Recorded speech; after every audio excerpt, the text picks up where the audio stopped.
Boom, we got some more breaking news out of Chicago. They're making another signing. Now, according to Jeremy Fowler, the Bears have agreed to terms with tight end Gerald Everett. Now, this is a very interesting signing. Obviously, losing Darnell Mooney, they're missing a receiver aspect, right? You still have DJ Moore, Tyler Scott, and Velus Jones. Obviously, the wide receiver room needs to be addressed, and most likely with that number 9 pick, we'll see them add someone, right? But with that being said, they've done a good job here so far. You bring in DeAndre Swift, you bring in now Gerald Everett and Ryan Bates, a new starting center, and Kevin Byard. This team Ryan Poles has done a really good job with the money he's had. Now, in this video, we're going to break down Gerald Everett and everything he offers to the Chicago Bears. And trust me, it is a brand new dynamic that they haven't had here in a while. So let's jump right into the video and talk about Gerald Everett.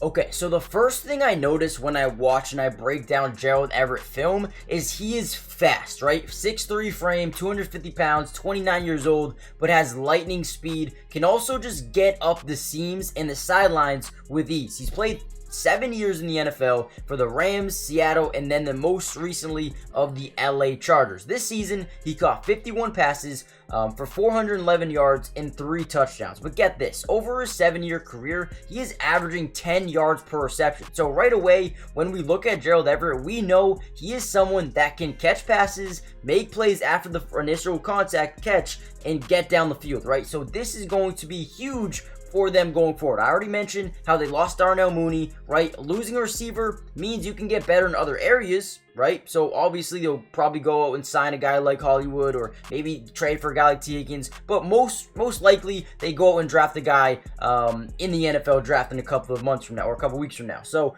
with that being said, you have Cole Kmet. Now, Gerald Everett will not take his place. Cole Kmet will still be the starter, but Gerald Everett will come in different situations and allow you to spread the floor more, or spread the field more, right? He's going to get up the seams, he's going to break tackles, and he's going to get big chunk plays. That's what he is here for. Now, throughout his NFL career, he's tallied up over 284 catches, 2,800 yards, 19 touchdowns. His best year coming most likely in 2022, where he had 58 for 555 and 4 tutties. I think Gerald Everett is a solid fit here in Chicago. Now, when you look at Caleb Williams or even Justin Fields, they need to get better in the passing game. Last season, they ranked number 24th in completion percentage, number 25 in yards per pass, which will go up with Gerald Everett, right? Averaging 10 yards per catch.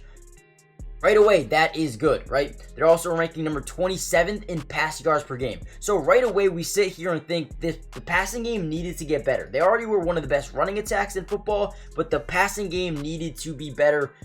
And that's what they're doing. Everett is a guy going to his 4th NFL team, and a guy that I really like. His versatility brings a new dynamic. You have Cole Kmet, who, right next to the tackle guy, can block a little bit. Everett is not going to be a guy you want blocking. He's going to be a guy you want going up the seam or down the sideline or even in the flats and then making a play after the catch. So listen, I like this deal here. I don't know what the specifics are, how much money he's making. So do me a favor and comment down below. What are the specifics? What's the compensation for this deal for the Bears? But also hit the like button, subscribe if you're new, join the family, and turn on post notifications so you're notified every time we drop a Bears video. Now with that being said, what do you think the Bears need to do next? Obviously, Gervon Dexter looking to take a major step up this year, but are their nose tackles, their defensive tackles, where they need to be, or should they go out and draft another one? Obviously, I think Gervon Dexter and Zach Pickens are going to be fine alongside Montez Sweat and DeMarcus Walker. But then you look at the DB room, you bring in a new Kevin Byard to help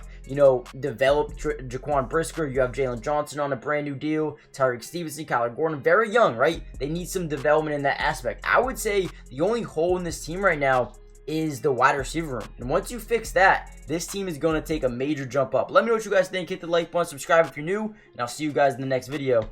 Peace.